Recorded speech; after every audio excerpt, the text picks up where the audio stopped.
शुक्लांबरधरं विष्णुं शशिवर्णं चतुर्भुजं प्रसन्नवदनं ध्यायेत् सर्वविघ्नोपशान्तये। वागीशाद्याः सुमनसः सर्वार्थानामुपक्रमे यज्ञत्वा कृतकृत्यास्युस्तं नमामि गजाननं। शरदा शरदम्भोजवदना वदनाम्बुजे सर्वदा सर्वदास्माकं सन्निधिः सन्निधिं क्रियात्।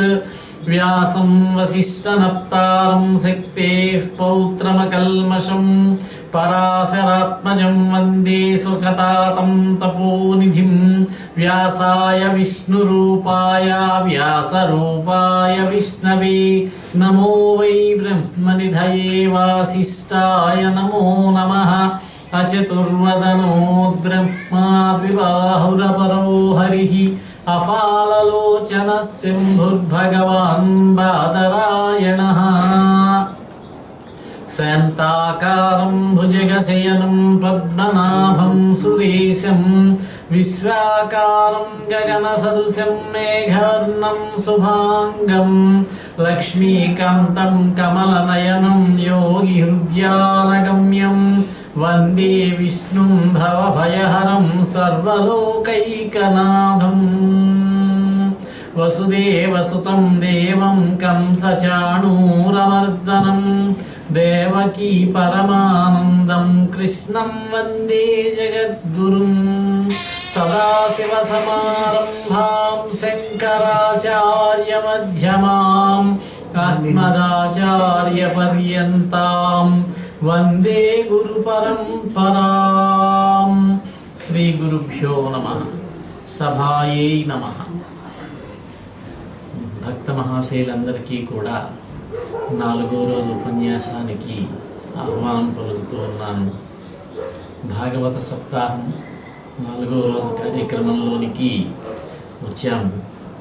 ఈ సప్తాహ కార్యక్రమంలో భాగంగా శుభప్రదమైనదని కళ్యాణాత్మకమైనదని మంగళప్రదమైనదని దశమస్కందంతో ప్రారంభించాం. భాగవతంలో ప్రార్థనా పద్యములు చూసిన పిదప దశమస్కందం ప్రారంభించి దశమస్కందము దానితో పాటుగానే శ్రీకృష్ణుని యొక్క అవతార పరిసమాప్తి వరకు కూడా ఆయన వైకుంఠానికి వెళ్ళే వరకు కూడా ఉన్నటువంటి 11, 12 స్కందములు కూడా మొదటి 2 రోజుల్లోనూ చూడడం జరిగింది. తదనంతరం 3వ రోజు అయినటువంటి నిన్నటి రోజున 1 నుంచి 6 వరకు ఉన్నటువంటి స్కంధములు చూసాము.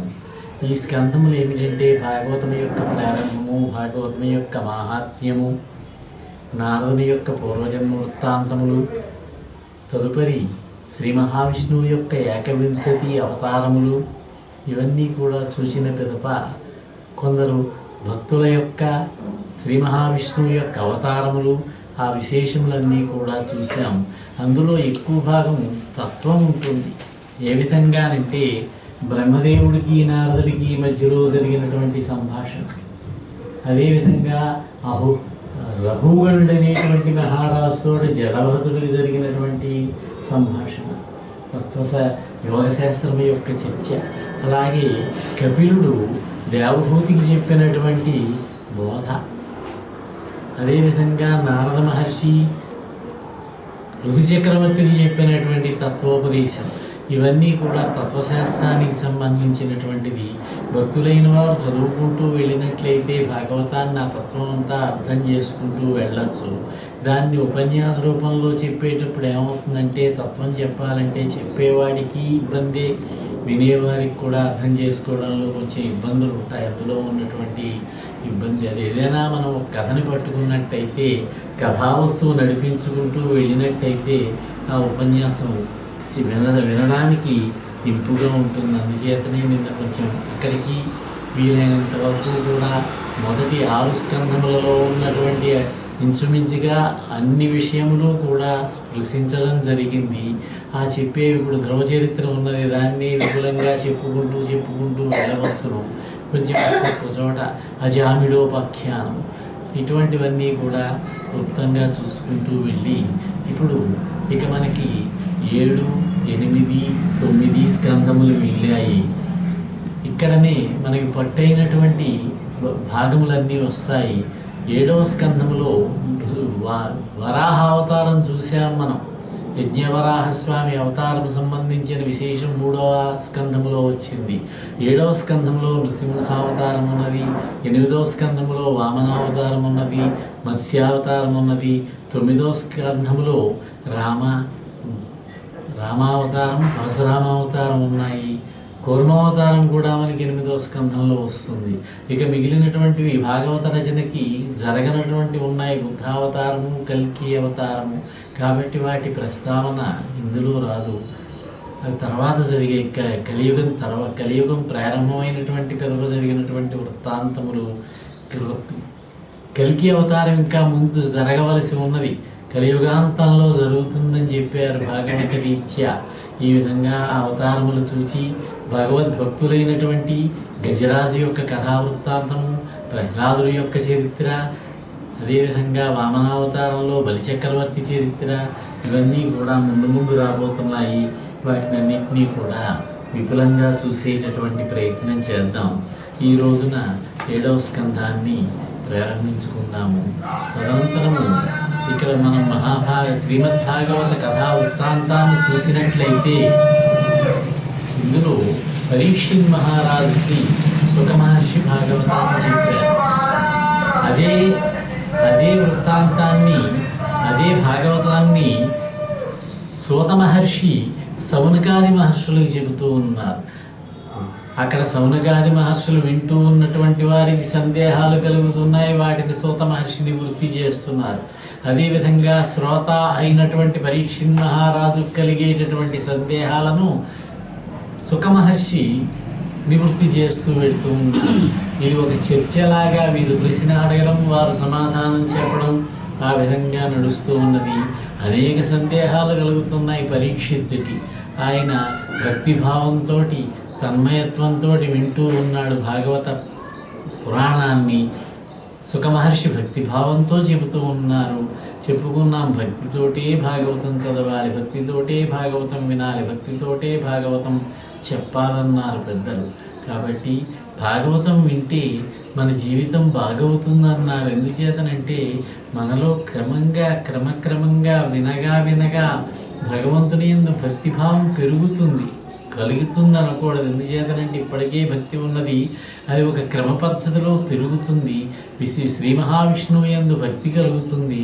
ఆ భక్తి దినదినాభివృద్ధి చెందుతుంది. మన యొక్క ప్రవర్తన సక్రమంగా ఉంటుంది. సన్మార్గంలో రజోగుణాన్ని, తమోగుణాన్ని తగ్గించుకుని సత్వగుణాన్ని పెంచుకుంటూ మనలో ఆ సత్వగుణంతో ధర్మబద్ధమైనటువంటి జీవితాన్ని గడపగలిగినట్లయితే అదే ముక్తి అన్నారు, అదే మోక్షం అన్నారు. మనకి ముక్తి లభిస్తుంది అన్నారు. స్వర్గము నరకము అంటూ ఎక్కడో లేవు. మన యొక్క జీవన విధానమే మనం భక్తితోటి ధర్మబద్ధమైనటువంటి జీవితాన్ని గడపడమే లక్ష్యంగా చేసుకోవాలన్నారు. పరీక్షిత్ మహారాజుకు సందేహం కలిగింది 7వ స్కంధం ప్రారంభంలో. శ్రీ మహావిష్ణువు సర్వజీవకోటికి కూడా హితుడు అయిన సన్నిహితుడు, ఆ లక్ష్మీపతి సర్వగుణ భద్రుడు, దయాసముద్రుడు. అటువంటి ఆ పరమాత్మ, ఆ అచ్యుతుడు, ఆ అనంతుడు, ఆదిదేవుడు, ఆదిపురుషుడు, వాసుదేవుడు అయినటువంటి ఆ పరమాత్మ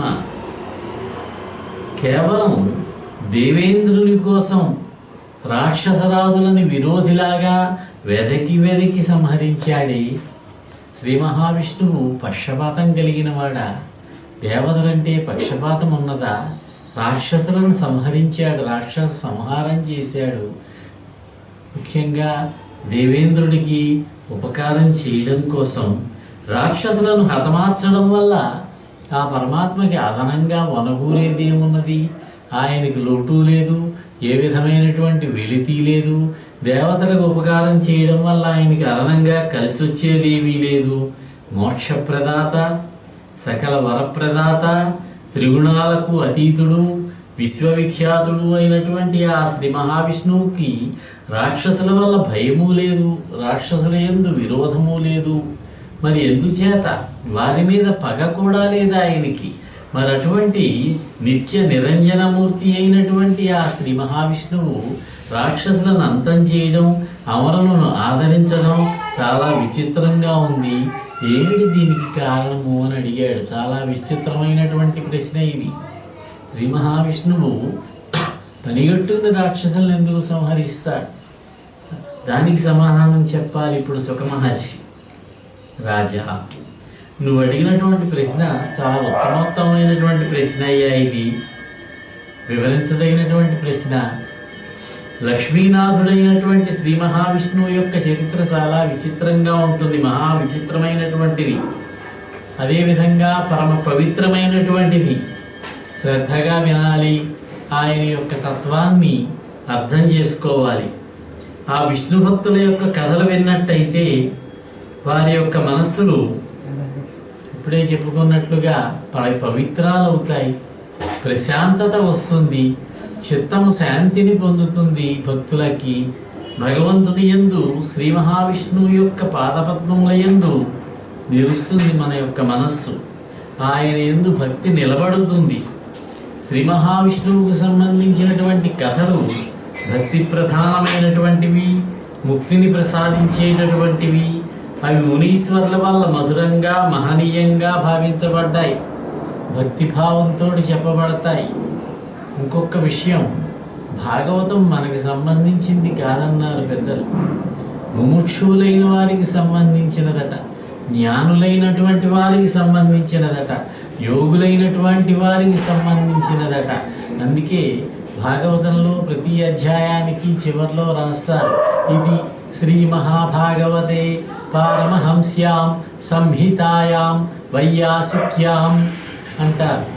అంటే మహాజ్ఞానులైనటువంటి వాడు చదువుకోదగినటువంటిది, పఠించదగినటువంటిది భాగవతం అన్నారు.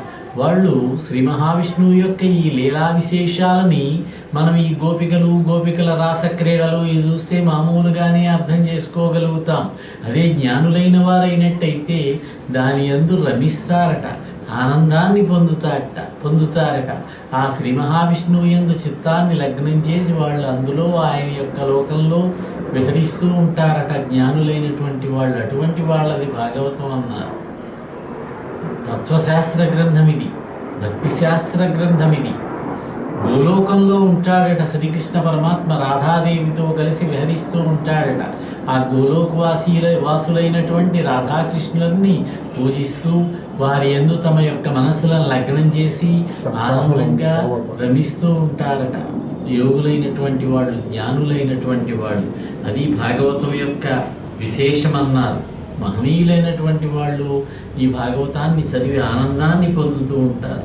శ్రీ మహావిష్ణువు యొక్క లీలలు, చరిత్రలు కేవలం చిత్రాలు మాత్రమే కావివి, ముల్లోకాలకు కూడా పరమ పవిత్రమైనటువంటివి, అఖిల జీవరాశికి కూడా ఆప్తమిత్రులట ఈ శ్రీ మహావిష్ణువు యొక్క కథలు. వనములకు వసంతం వస్తే ఏ విధంగా ఆనందంగా ఉంటుందో అదేవిధంగా మునిజనులైనటువంటి వాళ్ళకి, జ్ఞానులైనటువంటి వాళ్ళకి, పండితులైనటువంటి వాళ్ళకి అత్యంత ప్రీతిపాత్రమైనవట ఆయన యొక్క కథలు.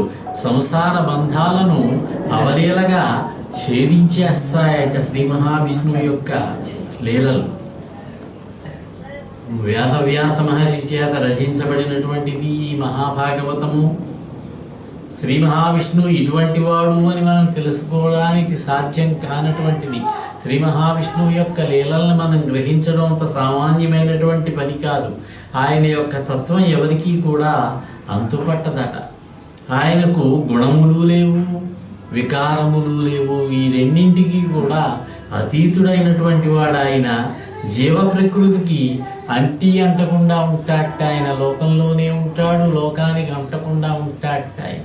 శ్రీ మహావిష్ణువు ఒక అలుప్త దృష్టితోడు చూస్తాడట ఈ లోకాన్ని. ఆయన్ని గజరాజ మోక్షణంలో చెబుతారు, ఒక నటుడు ఏ విధంగా అయితే రంగస్థలం మీద నటిస్తూ ఉంటాడో, అందులో ఆయన పాత్రలో నటిస్తూ ఉన్నా కూడా అందులో దూరిపోవడం, అందులో అంకితమైపోవడం ఆ పాత్రకి. ఒక నటుడుగా నటన చేస్తూ ఉంటాడు. అదేవిధంగా శ్రీ మహావిష్ణువు కూడా ఈ లోకములను సృష్టి, స్థితి, లయములను గావిస్తూ దానికి అందకుండా, దానిలోనే లీనమైపోకుండా అతీతుడిగా ఉంటాడట ఆ పరమాత్మ. ఆయన జన్మబంధాలలో చిక్కుకోడట. త్రిగుణాలకు అతీతుడైనటువంటి ఆ పరమేశ్వరుడు తన యొక్క మాయ చేత తానే గుణ వికారాలు కల్పించుకుంటాడు. బాధలు పెట్టేవాడు ఆయనే, బాధలు పొందేవాడు ఆయనే అవుతూ ఉంటాడు. అదేవిధంగా లోకంలో త్రిగుణములు అని ఉన్నాయి, 3 గుణములు: సత్వగుణము, రజోగుణము, తమో గుణము. ఒక్కొక్క సమయంలో ఒక్కొక్కటి పెరుగుతూ ఉంటుంది, ఒక్కొక్కటి తగ్గుతూ ఉంటుంది. ఒక్కోసారి మనలోనే 3 గుణాలు ఉంటాయి. మనం ప్రశాంతంగా ఉన్నప్పుడు, ఆనందంగా ఉన్నప్పుడు, సంతోషంగా ఉన్నప్పుడు మనలో సత్వగుణం ఉంటుంది. ఉన్నటువంటి ఏదో ఆలోచన వస్తుంది, రజోగుణంలోకి వెళ్ళిపోతాం. ఒక్కొక్కసారి మనంతట మనమే బద్ధకము, నిద్ర, మగత ఇటువంటివి కలుగుతూ ఉంటాయి. తమో గుణ ప్రధానాలు అయిపోతూ ఉంటాం. మన మనస్సు కూడా, భావాలు కూడా తమో గుణంలోకి వెళ్ళిపోతూ ఉంటాయి. ఒక్కోసారి ఒక్కొక్కటి తగ్గుతూ ఉంటుంది, ఒక్కొక్కటి ప్రకోపిస్తూ ఉంటుంది. పరాత్పరుడైనటువంటి ఆ శ్రీ మహావిష్ణువు సత్వగుణం ప్రధానంగా దేవతలని, మునీశ్వరులని, రజోగుణం ప్రధానంగా రాక్షసులని, తమోగుణం ప్రధానంగా యక్ష రాక్షస సమూహాలని సృష్టించాడు, విభజన చేశాడు. వాళ్ళని పరిపాలిస్తూ ఉంటాడు ఆ పరమాత్మ. సూర్యుడు ఏ విధంగా అయితే వివిధ స్థానాలలో వేరువేరుగా కనిపిస్తూ ఉంటాడో, ఉన్నది ఒకే సూర్యుడు. ఆ ఒక్క సూర్యుడైనా కూడా అనేక విధాలుగా కనిపిస్తూ ఉంటాడు. అలా కనిపిస్తూ ఉన్నా కూడా సూర్యుడు ఒక్కడగానే ఉంటాడు. అదేవిధంగా బ్రహ్మాండ నాయకుడైనటువంటి ఆ శ్రీ మహావిష్ణువు కూడా అన్నింటిలోనూ ఉంటాడు, అన్నింటిలోనూ నివసిస్తూ ఉంటాడు. కానీ ఆయన ఒక్కడే. ఆ పరమాత్మ యొక్క తత్వం ఒక్కటే. ఈ తత్వం తెలిసినటువంటి పెద్దలు తమలో ఆత్మస్వరూపంలో ప్రకాశించేటటువంటి భగవంతుడైనటువంటి పరమాత్మని ఆ విధంగా తెలుసుకోగలుగుతారు. జీవులకు ఇతరుడుగా కనిపిస్తాడు, కానీ సర్వము తానే అయినటువంటి ఆ ప్రభు అయినటువంటి శ్రీ మహావిష్ణువు తన యొక్క మాయతోటి, ఆ మాయాజాలముతోటి సృష్టి చేస్తూ ఉంటాడు. సమస్త సృష్టిని చేయడం కోసం రజోగుణాన్ని పొందుతాడు. లీలా విలాసాలు చూపించడం కోసమని, అంటే స్థితికారకుడుగా ఈ లోకంలో లీలలను ప్రదర్శించడం కోసమని సత్వగుణమును పొందుతాడు. నిద్రింపదలుస్తాడు, తమో గుణాన్ని కలిగిస్తాడు. ఆ విధంగా కాలమును సృష్టిస్తాడట పరమాత్మ. కాలచక్రమును, కాల గమనమును సృష్టి చేస్తాడట. అటువంటి కాలము సర్వత్రా దర్శనం ఇచ్చేటటువంటి ఆ పరమాత్మ కాలస్వరూపుడు అన్నారు ఆయన్ని. పరమాత్మయే కాలస్వరూపుడు. కాలరూపంగా ఈ విశ్వాన్ని నడిపిస్తూ ఉంటాడు ఆయన. అటువంటి ఆ పరమాత్మ సత్వగుణ ప్రధానములైనటువంటి దేవతలకు ఆనందం కలిగించడం కోసం, రజోగుణ తమోగుణ ప్రధానులైనటువంటి రాక్షసులకి దుఃఖాన్ని కలిగిస్తూ ఉంటాడట పరమాత్మ. పూర్వం ఈ తత్వసారాన్ని రాజసూయాగ సమయంలో ధర్మరాజు అడిగితే ధర్మరాజుకి నారద మహర్షి చెప్పాడట. ఆ విషయాన్ని చెప్తాను వినవలసినది అని ధర్మరాజుకి నారదుడికి జరిగినటువంటి సన్నివేశాన్ని చెప్పారు. వారి మధ్యలో జరిగినటువంటి సంభాషణని. ధర్మరాజు మనకు తెలుసు, చంద్రవంశపు రాజు, పాండురాజు గారి అబ్బాయి. కౌరవులు పాండవులు రాజ్యం కోసం తగవపడ్డారు. అప్పుడు ధృతరాష్ట్ర మహారాజు గారు భీష్ముని యొక్క సలహా మేరకు ధర్మరాజును ఇంద్రప్రస్థాన్ని పరిపాలించుకోమని పంపించాడు. కౌరవ సామ్రాజ్యంలోని అంతర్భాగమైనటువంటి, అంటే ఒక దేశంలో ఒక రాష్ట్రముగా పిలువబడేటటువంటి ఇంద్రప్రస్థ ప్రాంతానికి వెళ్ళి అక్కడ రాజధానిని ఏర్పాటు చేసుకుని, రాజధాని నగర నిర్మాణం చేసుకుని, అక్కడ నుంచి ఆ ప్రాంతాన్ని నువ్వు పరిపాలించవలసింది అని ధర్మరాజుని నియోగించాడు. అంటే దేశం మొత్తానికి హస్తినాపుర సార్వభౌముడైనటువంటి కౌరవ సామ్రాజ్యానికి రాజు అయినటువంటి ధృతరాష్ట్రుడే రాజు. అతని అధీనంలోనే ధర్మరాజు పరిపాలిస్తున్నట్లుగా. అయితే ధర్మరాజు తన బలవంతులైనటువంటి భీమార్జున నకుల సహదేవుల యొక్క సహకారంతో 4 దిక్కులలో ఉన్నటువంటి రాజులను, సమస్త క్షత్రియులను కూడా జయించి రాజసూయ యాగం చేశాడు.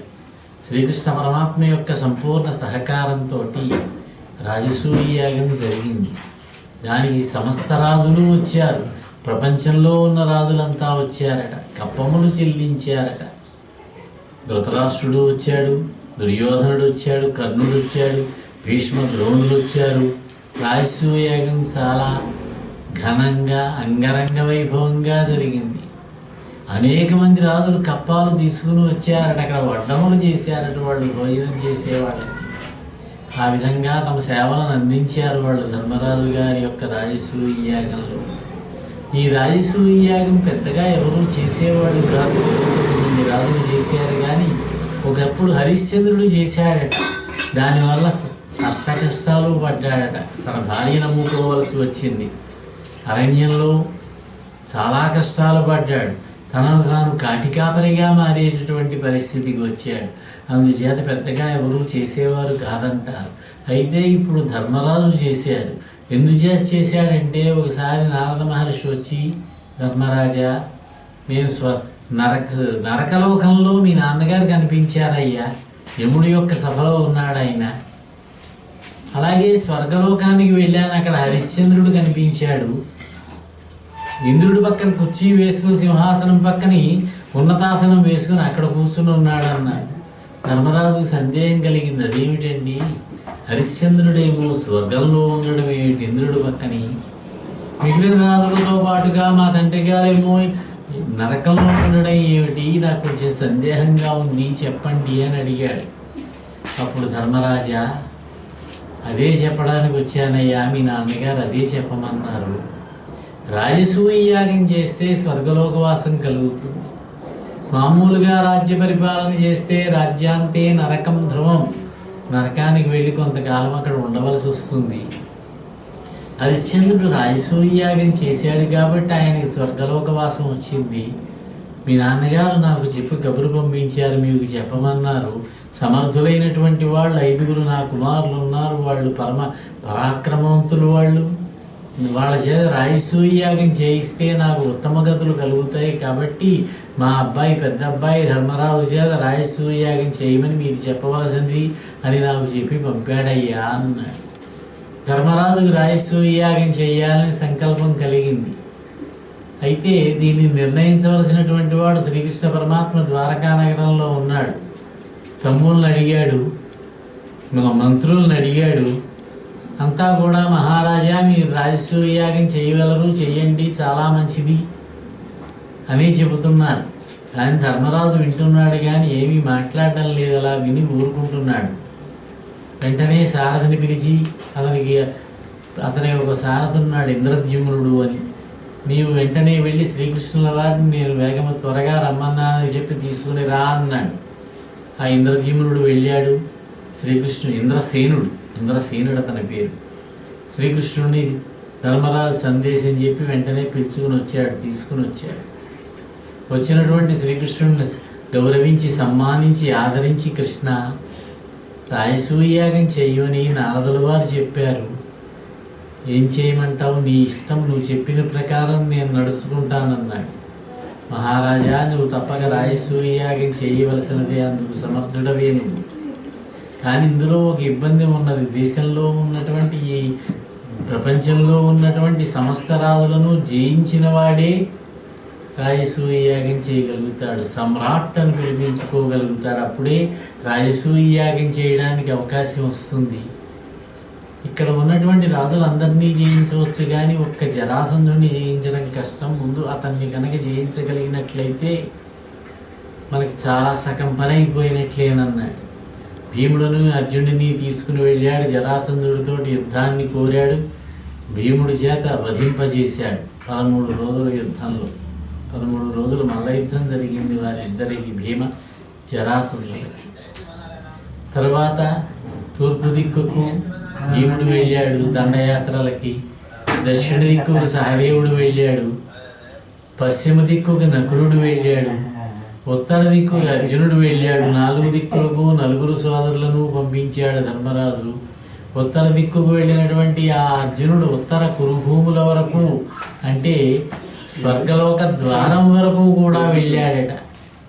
అక్కడ ఉన్నటువంటి ఆ దేవభటులు అడ్డు పెట్టారు, మహాత్మా, నువ్వు పరాక్రమవంతుడివి, కానీ ఈ శరీరంతో స్వర్గలోకానికి వెళ్ళడానికి అవకాశం లేదు, ఇక్కడతో ఆగిపోవన్నారు. అప్పుడు దేవతలే వచ్చి ఆయనకి బహుమతులు ఇచ్చారు. స్వర్గలోకాన్ని నువ్వు జయించలేవు అని చెప్పారు. అలాగే దక్షిణానికి వెళ్ళినటువంటి సహదేవుడు దక్షిణ సముద్రం దాకా వెళ్ళాడు. ఇంకా కొంచెం చివరికి లంక ఉన్నది. ఆ లంకను విభీషణుడు పరిపాలిస్తున్నాడు. అక్కడికి వెళ్ళాలి. ఎలా? ఘటోత్కచుడిని స్మరించాడు. ఘటోత్కచుడు వస్తే వెళ్ళి ధర్మరాజు గారి సందేశం విభీషణుడికి చెప్పమంటే విభీషణుడు భక్తాగ్రగణ్యుడు కాబట్టి అనేక బహుమతులు ఇచ్చి పంపించాడు. కానీ రాజసూయ యాగానికి విభీషణుడు వచ్చినట్లుగా మనకి వర్ణనలో చెప్పలేదు. బహుమతులైతే ఇచ్చాడు. ఘటోత్కచుడి ద్వారా అందాయి ధర్మరాజుకి. రాజసూయ యాగం చాలా నిర్విఘ్నంగా జరిగింది. ఆఖరి రోజున సన్మానం చేయాలి, గౌరవించాలి, పూజించాలి ఒక విశేషమైనటువంటి వ్యక్తిని. భీష్ముని యొక్క సలహా మీద శ్రీకృష్ణుడిని పూజించాడు. అతిథి పూజ గావించాడు. ఉన్నతాసనం మీద కూర్చోబెట్టి దాన్ని వ్యతిరేకించినటువంటి వాడు శిశుపాలుడు. శిశుపాలుడికి శ్రీకృష్ణుని యందు వైరభావం. సనక సనందనాథుల శాపం వల్ల 3వ జన్మలో ఉన్నటువంటి వాళ్ళు జయ విజయులు, అందులో జయుడే ఈ శిశుపాలుడు. శ్రీకృష్ణుడికి సన్మానం చేసి పూజించి విశిష్ట పూజ చేయడం, అతన్నే శ్రేష్ఠుడిగా నిర్ణయించి పూజించడం శిశుపాలుడు వ్యతిరేకించి ధర్మరాజుతో విభేదించి నానా మాటలు అన్నాడు. అప్పుడు శ్రీకృష్ణుడు 100 తప్పులు పూర్తయినాయి కాబట్టి శిశుపాలుడి యొక్క శిరస్సును నా యొక్క చక్రం చేత ఖండించాడు. ఆశ్చర్యంగా శిశుపాలంలో నుంచి ఒక దివ్య తేజస్సు బయలుదేరి శ్రీకృష్ణుల్లో ప్రవేశించింది. ఇది చూశాడు ధర్మరాజు. ఆశ్చర్యపోయాడు. నారదుడి దగ్గరికి వెళ్ళాడు. నారద మహాత్మా, ఇదేమిటి? ఎప్పుడూ కూడా శ్రీకృష్ణుని యొక్క విరోధీతను, శ్రీకృష్ణుడిని ద్వేషిస్తూ ఉంటాడు. రాక్షసాంశ కలిగినటువంటి వాడు శ్రీకృష్ణుడిని ఎప్పుడూ చంపేస్తాను, నరికేస్తానంటూ ఉంటాడు. హరి సాధింతు హరింగ్రసింతు హరి ప్రాణం తంబునొందింతు తా హరికిన్ వైరి నటంచు వీడు పటు రోషాయత్తుడై ఎప్పుడు తిరుగున్ బ్రువదు నోరు వ్రీలి పడదా దేహంబు దాహంబుతో నరక ప్రాప్తియు పొందడు ఏ క్రియన్ జగన్నాథం ప్రవేశించెనో. మహాత్మా నారద, హరిని సాధిస్తాను, హరిని మింగేస్తాను, హరిని చంపేస్తాను, హరి అంటే నాకు చాలా కోపం, అరికాలిమంట తలకెక్కుతుంది నాకు, నా ప్రాణ విరోధి హరి అంటూ ఎప్పుడూ కూడా రోషంతో, ద్వేషంతో, తాపంతో తిరుగుతూ ఉంటాడు కదా. పుణ్యపురుషులను దూషించేటటువంటి ఈ శిశుపాలుడు హీనంగా క్రిమికీటకాలతో కుళ్ళి చావనూ లేదు, వీని యొక్క నోరు పడిపోనూ లేదు, దేహం దగ్ధమైన నరకంలో కూలిపోనూ లేదు సరికదా. పైగా ఇతని యొక్క తేజస్సు ఇతని శరీరంలో నుంచి శ్రీ మహావిష్ణువులో ప్రవేశించాడు. ఇతడు ఎంత ఆశ్చర్యంగా ఉంది చూశారు కదా. ఈ శిశుపాలుడు ఉన్నాడు, ఇతని యొక్క పెనతల్లి కుమారుడైనటువంటి దంతవక్త్రుడు ఉన్నాడు.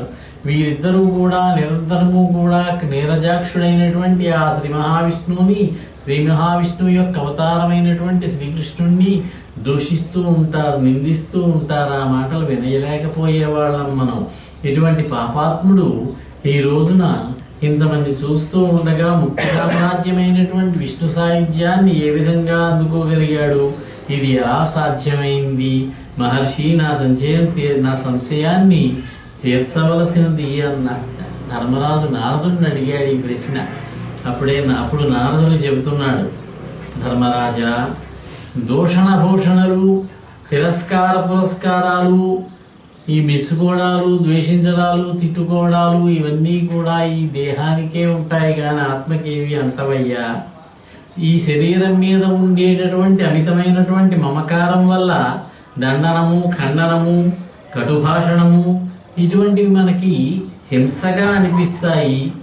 నేను నాది అనేటటువంటి స్వార్థభావం, ద్వేషభావం కూడా జీవులకు శరీరం వల్లనే కలుగుతూ ఉంటుంది.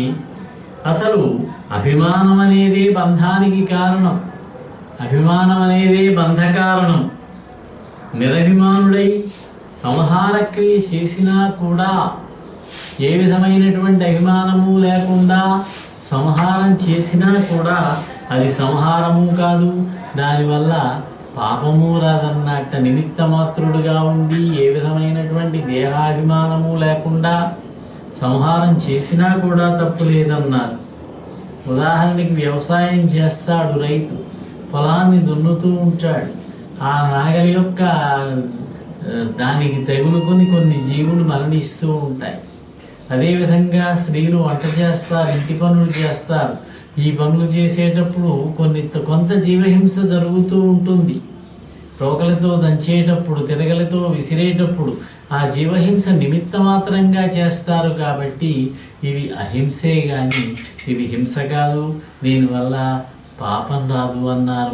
మనం నడిచేటప్పుడు, ఎక్కడైనా కూర్చున్నప్పుడు జీవహింస జరుగుతూ ఉంటుంది. సూక్ష్మక్రిములు అనేక మరణిస్తూ ఉంటాయి. అందులో కర్తృత్వం లేదు. కర్తృత్వం లేనటువంటి ఈవానికి హింస వల్ల కలిగేటటువంటి పాపం ఎప్పుడూ కూడా అంటదన్నారు. ఆ పాపం కర్త అయిన వాడికే చెందుతుంది. నేను కర్తని, నేను చేస్తున్నాను ఈ పని అనుకుంటేనే పాపం అంటుతుందట. సమస్త ప్రాణికోటిలోనూ ఉండేటటువంటి శ్రీ మహావిష్ణువుకి ద్వేషం ఏమిటి, విరోధం ఏమిటి, ఏదీ ఉండదు, ఎవరి మీద ఉండదు, ఎప్పుడూ ఉండదన్నారు. అలుకనైనా చెలిమినైనా కామంబుననైనా బాంధవమున అయినా భీతినైనా తగిలి తలపన్ అఖిలాత్ముడకు హరిని చేరవచ్చు వేరు చేయడతడు. కోపంతో కాని, కోరికతో కాని, స్నేహంతో కాని, మోహంతో కాని, శత్రుత్వంతో కాని, ప్రీతితో కాని, ప్రేమతో కాని, భీతితో కాని, ఏ విధంగా అయినా సరే శ్రీ మహావిష్ణువుని కనుక మనం స్మరిస్తూ ఉన్నట్లయితే, ఏ విధమైనటువంటి ఏమరపాటు లేకుండా సతతము కూడా మనం శ్రీ మహావిష్ణువు యొక్క స్మరణ చేస్తూ ఉన్నట్లయితే, సర్వభూతాత్మకుడైనటువంటి ఆ విష్ణుదేవుని యొక్క సన్నిధానం మనకు లభిస్తుంది. ఆ స్వామి, ఆ పరమాత్మ ఎవరిని కూడా ఎప్పుడూ కూడా వేరుగా చూడడయ్యా ధర్మరాజా.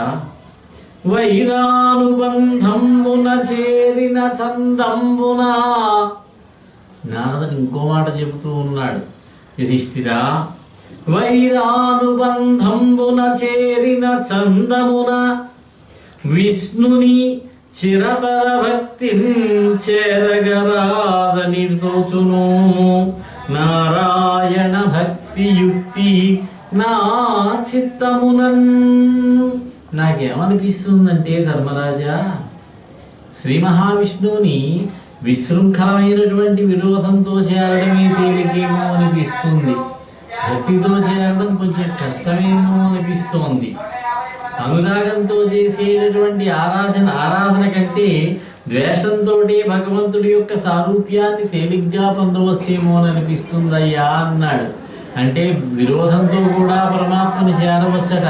ఆ విరోధం అంటే మామూలు విరోధం కాదు, తీవ్రమైనటువంటి విరోధం ఉండాలి.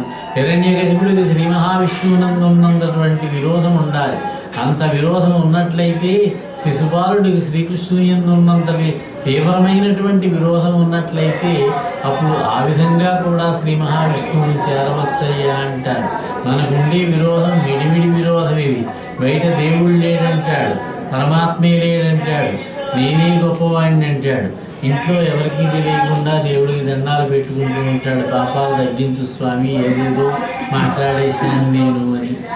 ఒకసారి తిరుపతి వెళ్ళాలనిపిస్తుంది, భార్యను పంపిస్తాడు. నేను వెళితే పేపర్లో వస్తే అంతా నవ్వుతారు, బాగుండదు, నేను బయట దేవుణ్ణి ద్వేషిస్తూ ఉన్నాను, నువ్వు వెళ్ళినా నా తరఫున నువ్వు దండం పెట్టుకురా అంటాడు. ఆ విరోధం కాదు, హిరణ్యకశిపుడికి ఉన్నంత విరోధం ఉండాలి. ఆ పని మనం చేయలేం కనుక విరోధభావంతో భగవంతుడి యందు ఉండడం కంటే, భయపడుతూ ఉండడం కంటే భక్తిభావంతో ధని శ్రీహరిని సేవించుకున్నట్లయితే భక్తితో పుణ్యం వస్తుంది, ముక్తి కలుగుతుంది, భగవంతుని యందు భక్తి కలుగుతుంది, ముందు మనకి సంతృప్తి కలుగుతుంది. ఇంకో మాట అంటున్నాడు నారదుడు, ధర్మరాజా కామోత్కంఠత గోపికల్ భయమునం కంసుండు వైరక్రియా సామగ్రిం శిశుపాల ముఖ్య నృపముల్ సంబంధులై విష్ణులు ప్రేమన్నీరలు భక్తి మేము ఇదే చక్రింగంటిమి ఎట్లైనా ఉద్దా మధ్యాహ్న గరిష్ఠుడైన హరిచేరన్ వచ్చు దాత్రీశ్వరా. ఓ ధర్మరాజా, అధికమైనటువంటి కామభావంతో గోపికలు ముక్తిని చెందారట శ్రీ మహావిష్ణువునందు కలిగినటువంటి విపరీతమైనటువంటి కోరికతోటి. అదేవిధంగా విపరీతమైనటువంటి భయముతోటి కంసుట, వెలుదీనటువంటి వైరంతో శిశుపాలుట. కంసుడేమో భక్తిభావంతో, వైరభావంతో ఏమో శిశుపాలుడు, దంతభక్తుడు మొదలైనటువంటి రాజులట. అనుబంధాన్ని పెంచుకున్నటువంటి సంబంధంతో యాదవులంతా కూడా శ్రీకృష్ణుడిని తమ్ముడుగా, మిత్రుడుగా, చెలికాడిగా భావించి గోపాలురు యాదవులందరూ కూడా ప్రేమతోటి ఉత్తమ ప్రభువులైనటువంటి మీరు బంధుత్వంతో, భక్తితోటి మేము మహర్షులమైనటువంటి నేను, పర్వతుడు మొదలైనటువంటి వాళ్ళం శ్రీహరి యొక్క నామస్మరణ చేసి ఆ స్వామి అనురాగానికి పాత్రులమయ్యాము. కాబట్టి ఏ విధంగా అయినా సరే నిరంతరమైనటువంటి స్మరణం వల్ల పరమాత్మను మనం పొందవచ్చును, పరమాత్మను మనం చేరుకోవచ్చును. మానవుడే నారాయణుడు అవ్వచ్చయ్యా. చాలామంది భక్తులు ఆ రమామనోహరుడైనటువంటి ఆ శ్రీ మహావిష్ణువుని సేవించి, భావించి, కామించి, ద్వేషించి కూడా ముక్తిని పొందారు. భయపడి కొందరు, ఆయనతో స్నేహం చేసి కొందరు, సేవ చేసుకుని కొందరు తమ యొక్క మనస్సులను ఆ పరమాత్మకే అంకితం చేశారు, సద్గతిని పొందారయ్యా. ఆ శ్రీహరి పట్ల కామ, క్రోధ, లోభ, మోహ, మద, మాత్సర్యాలనేటటువంటి ఈ 6 గుణాల్లోనూ ఏ ఒక్క గుణము లేని కారణం చేత వేణుడు అనేటటువంటి వాడు భ్రష్టుడై మరణించాడని చెప్పి ఆ విషయం చెప్పాడు. ఈ విషయం ప్రస్తావనకు వచ్చింది. మనకి వేణుడు అనేటటువంటి రాజు బ్రాహ్మణులను ద్వేషించాడు, నేనే దేవుణ్ణి అన్నాడు.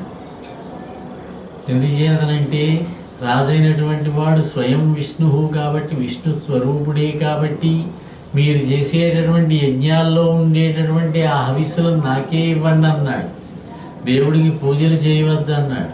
బ్రాహ్మణుల ధనాన్ని అపహరించుకున్నాడు.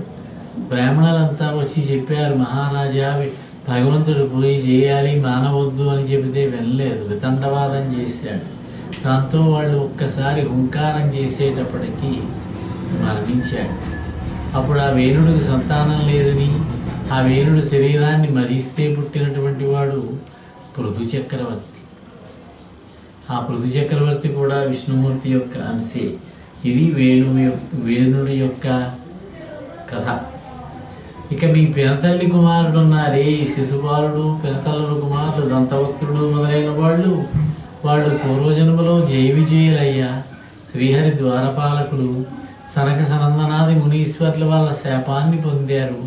ఆ కారణంగా శ్రీ మహావిష్ణువు వారిని 3 జన్మలలో శ్రీహరి యందు విపరీతమైనటువంటి ద్వేషభావంతో 3 జన్మలు ధరించి శ్రీహరి చేతిలో మరణించి ఆ పైన మళ్ళీ జయ విజయ స్థానానికి వస్తారని వరమిచ్చాడు శ్రీ మహావిష్ణువు అని చెప్పి ఆ వృత్తాంతం అంతా కూడా చెప్పాడు. వారే మొదటి జన్మలో హిరణ్యకశిపుడు, హిరణ్యాక్షుడుగా, 2వ జన్మలో రావణ కుంభకర్ణులుగా, 3వ జన్మలో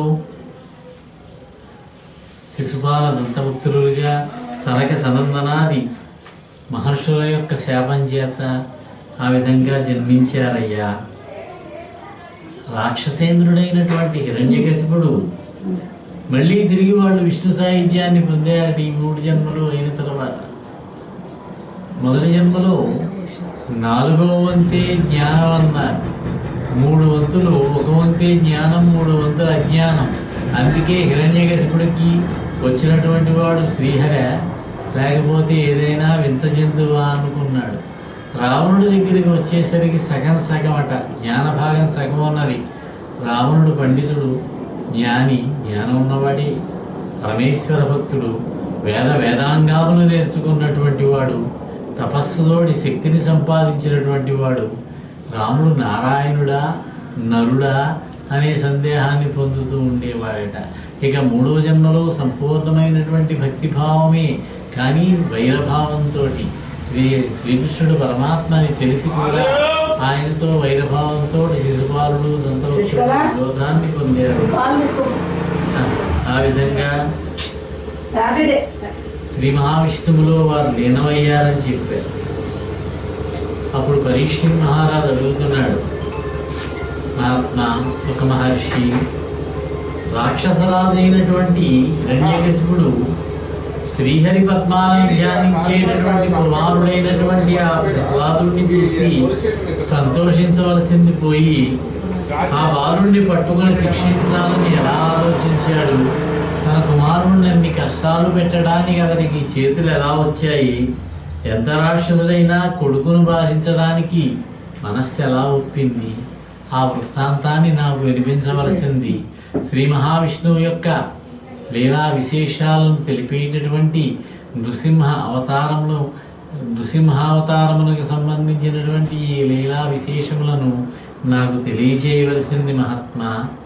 శ్రీ మహావిష్ణువు యొక్క కథలు వింటూ ఉంటే అవి పరిభూత వ్యధనంబులు, నిరుపమ సంసార జలధి నిర్మధనంబుల్, నరకేసరి కథనంబులు, పరిరక్షిత దేవ యక్ష ఫణి మిథునంబుల్. శ్రీ మహావిష్ణువు యొక్క కథలు, పరీక్షిత్ మహారాజు అంటున్నాడు ఈ మాట. శ్రీ మహావిష్ణువు యొక్క కథలు వ్యధలను పోగొట్టేవట, సుధలను చిలికించేవట, అనంతమైనటువంటి సంసార సాగరములను దాటించేటటువంటివట. దేవతలకు, యక్షులకు, నాగులకు, స్త్రీలకు, పురుషులకు అందరికీ కూడా క్షేమాన్ని కలిగించేవట. కుమారుడికి అటువంటి దైవ ధ్యానం అలవడినందుకు, శ్రీ మహావిష్ణువునందు భక్తిభావం కలిగినందుకు ఆ రాక్షసరాజు పొంగిపోకుండా ఎందుకు కృంగిపోయాడయ్యా? ఆ ప్రహ్లాదుణ్ణి హిరణ్యకశిపుడు ఏ విధంగా శిక్షించాడు? ఆ విషయాన్ని నాకు చెప్పవలసినది అని అడిగితే, అప్పుడు ప్రహ్లాద చరిత్రని ఇక్కడ ప్రారంభించి సుఖ మహర్షి చెబుతూ ఉన్నాడు. మనకి భారతదేశంలో నృసింహావతారముల ఆరాధించేటటువంటి భక్తులు చాలామందే ఉన్నారు. శ్రీ మహావిష్ణువు యొక్క అవతారములలో ఒక అవతారమైనటువంటి నృసింహస్వామిని, నరసింహమూర్తిని సేవించేటటువంటి భక్తులు కోట్లలో ఉన్నారు. అయితే ఈ నరసింహస్వామికి చెందినటువంటి ఆలయములు చాలా భాగం, ఇంచుమించుగా 90% ఆలయములు మన తెలుగు ప్రాంతాల్లోనే ఉన్నాయేమో అనిపిస్తుంది, తెలుగు రాష్ట్రములలోనే. చూడండి, ఈ ప్రహ్లాద చరిత్ర జరిగినటువంటి సన్నివేశం అహోబిలం అన్నారు. అహోబిలంలో జరిగినదట. అక్కడ నవనారసింహుల ఆలయాలు ఉన్నాయి. కొండ మీద వెళుతూ ఉంటే ఒక్కొక్క ఆలయమే మనకు కనిపిస్తాయి. ఆ బాగా పైకి వెళ్ళినట్టయితే ప్రహ్లాదుడు చదువుకున్నటువంటి పాఠశాల కూడా ఉన్నదట. ఆ కొండ మీద ఒక బోర్డు పెడతారు, ప్రహ్లాదుడు చదువుకున్న పాఠశాల అని. అంటే హిరణ్యకశిపుడు పరిపాలన చేసినటువంటి రాజ్యం అహోబల ప్రాంతం అనిపిస్తోంది. అహోబలము అన్నారు దాన్ని, అహోబిలము అంటాం కానీ అహోబలము అన్నారు దాన్ని. చాలా పవిత్రమైనటువంటి క్షేత్రము. చెప్పుకున్న 108 దివ్య తిరుపతులలో ఒక క్షేత్రము ఈ అహోబిల క్షేత్రము. శ్రీ మహావిష్ణువు యొక్క క్షేత్రం ఇది. నాకు అహోబిలంలో ప్రహ్లాద చరిత్ర చెప్పేటటువంటి సదవకాశం ఈ మధ్యనే లభించింది. నేనే ప్రయత్నం చేశాను చెప్పాలని, అవకాశం లభించింది. కూర్చుని వినేటటువంటి భక్తులు కొద్దిగా తక్కువ మందే, 10-12 మందే అయినా అలా వచ్చిపోయే భక్తులు, క్యూ లైన్లో నిలబడినటువంటి భక్తులు వినేటటువంటి వారికి వినిపించేటటువంటి అవకాశం. మరీ ముఖ్యం ఏమిటంటే ప్రధాన అర్చకుల ద్వారానే ప్రయత్నం చేశాం కాబట్టి ఆ స్వామివారి యొక్క గర్భాలయానికి బయట ఉన్నటువంటి ముఖమండపంలో కూర్చొని చెప్పమన్నారు. 2 రోజులు చెప్పాను. స్వామివారికి నివేదించుకున్నాను, నా యొక్క భక్తిని ప్రదర్శించుకున్నానేమో అనిపించింది. ప్రహ్లాద చరిత్రని అక్కడ చెప్పాను. అహో బలము అన్నారు దీన్ని. ఇక్కడ భోగ నరసింహుడు అని పిలువబడతాడు. ఇక్కడ ఉన్నటువంటి నరసింహస్వామి కింద ఉన్నటువంటి ప్రధానాలయం. దిగువ అహోబలము, ఎగువ అహోబలము అని 2 అహోబలాలు ఉన్నాయట. ఇక్కడికి సమీపంలోనే ఉక్కు స్తంభం కూడా ఉన్నదట. ప్రహ్లాదుడు ప్రహ్లాద బండ అని బండ ఉన్నదట. కొండ మీద ఓపిక ఉన్నవాళ్ళు వెళితే వాటిని దర్శించుకోవచ్చు. 9 నరసింహ ఆలయాలు కొండపైన, కొండ కింద ఉన్నాయి నరసింహాలయాలు. ఆ సమయంలో నరసింహస్వామి ఆవిర్భవించినప్పుడు హిరణ్యకశిపుడు అనుకున్నట్టు అతన్ని చూసి, నరసింహస్వామిని చూసి, అహో బలం, అహో రూపం, అహో తేజం, అహో భక్తజనేషు వాత్సల్యం అని మునీశ్వరులు దేవతలు కీర్తించారట పరమాత్మ అయినటువంటి ఆ నృసింహస్వామిని. అందువల్లనే అహో బలము అని పేరు వచ్చిందట. నరసింహస్వామి ప్రసన్నుడై వరాన్ని కోరుకోమన్నప్పుడు దేవతలంతా కూడా అంజలి ఘటించి, దేవా వైకుంఠంలో లాగే నువ్వు కూడా మహాలక్ష్మి సమేతుడై నిత్యము కూడా ఇక్కడ వెలసి ఉండవలసినది. అందుకే లక్ష్మీ నృసింహస్వామి అంటారు. లక్ష్మీదేవితో కూడి ఉన్నటువంటి నరసింహస్వామి ఆలయం అది. పాపహరమైనటువంటి ఈ మహాతీర్థము నిత్యము ఈ మహా పవిత్రమైనటువంటి తీర్థంగా వెలసి ఉండాలి. ఈ తీర్థములో కనుక స్నానం చేసి నిన్ను దర్శనం చేసుకున్నట్లయితే వారికి నీవు వరదుడవై వరప్రదాతవై ఉండవలసినది. ఇదే మా కోరిక అన్నారట మునులు దేవతలు. ఆ విధంగా దేవతల చేత ఆరాధించబడిన వాడై, ప్రార్థించబడినటువంటి వాడై ఆ స్వామి నరసింహస్వామి నారాయణుడు ఆవాహితుడై ఇక్కడ ఉన్నాడు కాబట్టి, నృసింహ ఆకారంలో ఉన్నాడు కాబట్టి ఆవాహన తీర్థము అన్నారు దాన్ని. ఈ విధంగా పరమ పవిత్రమైనటువంటి ఆ అహోబల క్షేత్రంలోని ఈ ప్రహ్లాద చరిత్ర అంతా కూడా జరిగిందని మనకి పురాణముల వల్ల తెలుస్తూ ఉన్నది. ఈ విధంగా ప్రహ్లాద చరిత్ర చెప్పబోతూ ఉన్నాడు. దితికి కశ్యప ప్రజాపతి భార్య ఆవిడ, ఆయనకి 13 మంది భార్యలు, దక్ష ప్రజాపతి యొక్క కుమార్తెలు. అదితి అనేటటువంటి ఆవిడ పెద్ద ఆవిడ అనుకున్న ఆవిడకి దేవతలంతా జన్మించారు. ఇంద్రుడు ఆవిడ కుమారుడే. విష్ణుమూర్తి కూడా ఆవిడ కుమారుడిగా జన్మించాడు, వామనుడిగా, వామనావతారం.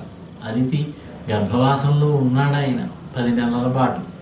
ఆవిడ కుమారుడిగా జన్మించాడు. ద్వాదశాదిత్యులు జన్మించారు ఆవిడికి.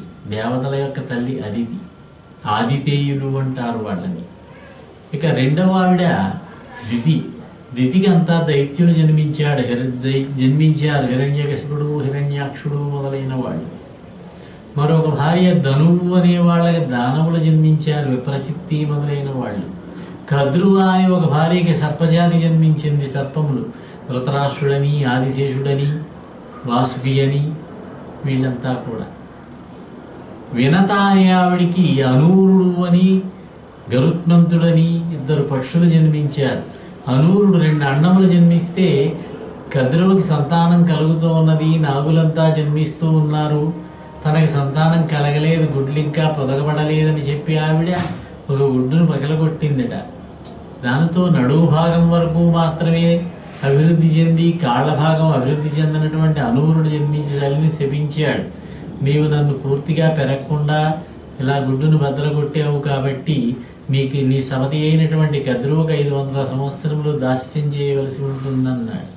ఆయనే సూర్యుడికి రథసారథిగా వెళ్ళాడు. అనూరుడు సూర్యరథాన్ని నడుపుతూ ఉంటాడట. ఆ అనూరుడికి 2 కుమారులు అన్నారు, సంపాతి, జటాయువు. రామాయణంలో వస్తారు వాళ్ళు. ఇక 2వ కుమారుడు ఈ ఒడ్డును దానంతటా పెరగనయ్యి బదలై పక్షి వస్తుంది, నువ్వు బదల కొట్టకని చెప్పాడు. ఆ గుడ్డులో నుంచి వచ్చినటువంటి వాడి అండంలో నుంచి గరుత్మంతుడు అన్నారు. ఆవిడ వినత. అలాగే క్రోధ అని ఒక ఆవిడ, ప్రాధ అని ఒక ఆవిడ, సురభి అని ఒక ఆవిడ. సురభికి పుట్టినటువంటి గోవులు. అలాగే పర్వతములు పుట్టాయి, బ్రాహ్మణులు పుట్టారు, గంధర్వులు పుట్టారు. హాహా ఊహు అనే గంధర్వరాజులు ఆయన భార్యలలో. ఈ యొక్క భార్య ద్వితీయ కుమారుడు హిరణ్యకశిపుడు, అతని తమ్ముడు హిరణ్యాక్షుడు.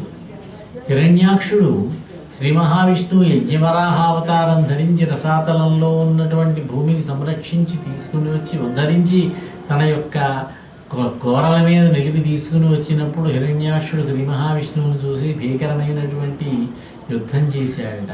ఆ యుద్ధంలో శ్రీ మహావిష్ణువు హిరణ్యాక్షుణ్ణి వధించాడు. హిరణ్యాక్ష వధ జరిగింది. ఆ విషయం తెలిసింది హిరణ్యకశిపుడికి.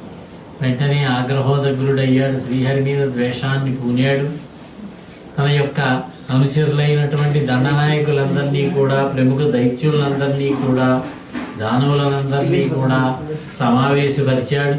త్రిమస్తకుడు, త్రిలోచనుడు, శకుని, శంబరుడు, శతబాహుడు, నముచి, హయగ్రీవుడు, పులోముడు, విప్రచిత్తి మొదలైనటువంటి రాక్షసులందరినీ కూడా సమావేశపరిచి వాళ్ళతో అంటున్నాడు హిరణ్యకశిపుడు, నాకు తమ్ముడు మీకు నెచ్చలి, నాకు తమ్ముడు మీకు నెచ్చలి, రణన్యాయైక దక్షుండు, బాహాకుంఠీకృత దేవయక్షుడు, హిరణ్యాక్షుండు, వాణి మహాసౌకర్యంగముదల్చి, దానవవధూ సౌకర్యముల్ నీరుగాన్, వైకుంఠుండు వధించిపోయనట.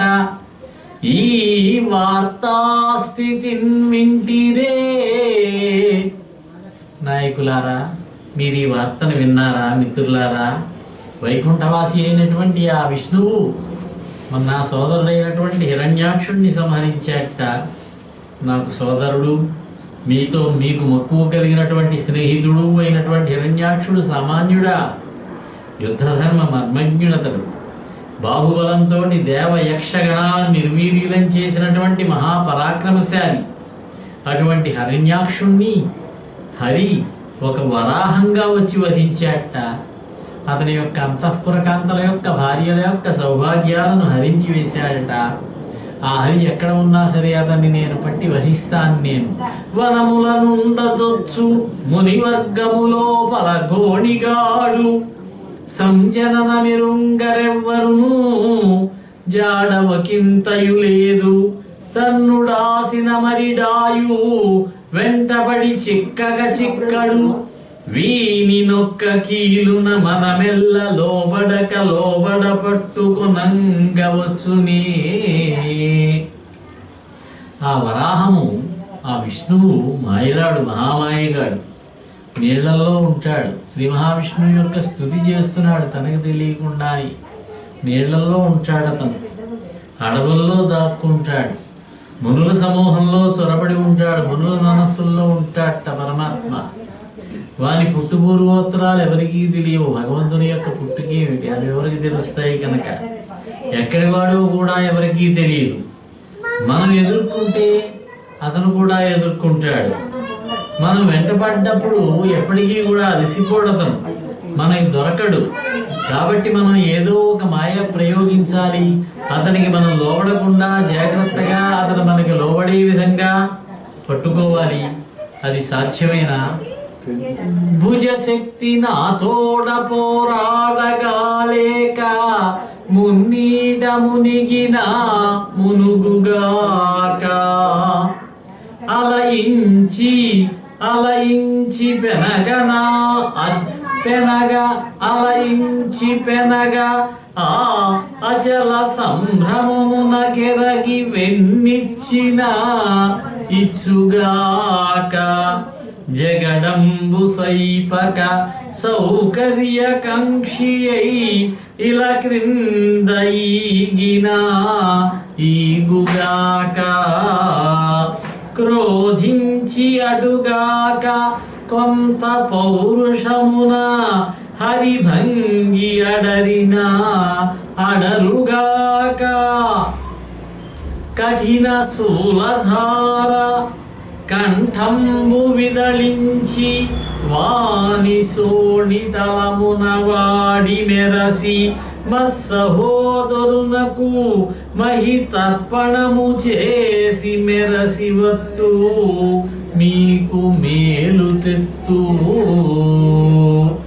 ఆ హరి నా భుజబల పరాక్రమాలకు భయపడి పోరాడలేక సముద్రంలో మునిగి దాముకున్నప్పటికీ కూడా, ఒకవేళ సముద్రంలో దాగుకొని ఉన్నా కూడా, యుద్ధ విద్యలో నా అచంచలమైనటువంటి ధైర్య సాహసాలను చూసి వెన్నిచ్చి పారిపోయినప్పటికీ కూడా పోరెందుకులే బ్రతికుంటే చాలనుకుని భయపడిపోయి వరాహంగా, ఇప్పుడు ఇంతవరకు ముందు వరాహ అవతారాన్ని ధరించాడుగా, ఆ విషయం తెలుసుగా హిరణ్యకశిపుడికి, భూమిని తవ్వుకుంటూ పాతాళానికి వెళ్ళిపోయినా కూడా, లేదా కోపగించి పౌరుషంతో సింహంలాగా నాతోటి ఎదిరించి పోరాడినప్పటికీ కూడా, నరసింహావతారం రాబోతున్నది, ఆ సింహం కూడా స్పృశించారు ఇక్కడ. సింహంలాగా నాతో ఎదిరించి పోరాడినా కూడా విడిచిపెట్టేది లేదు. ఈ వాడి అయినటువంటి బల్లెంతో అతని యొక్క కంఠాన్ని ఛేదిస్తాను. ఆ వేడి నెత్తులతోటి నా తమ్మునికి తర్పణాన్ని విడుస్తాను. తప్పక విజయంతో తిరిగి వస్తాను.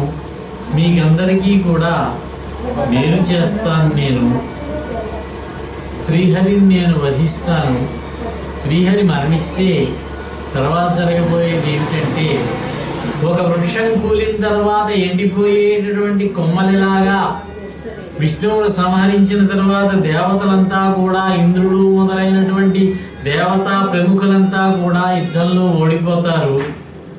విష్ణువు వీళ్ళందరికీ ప్రాణం, విష్ణువు వీళ్ళందరికీ మూలం కనుక విష్ణువు నశించినట్లయితే దేవతలంతా వాళ్ళంతటా వాళ్ళే చిక్కిపోతారు.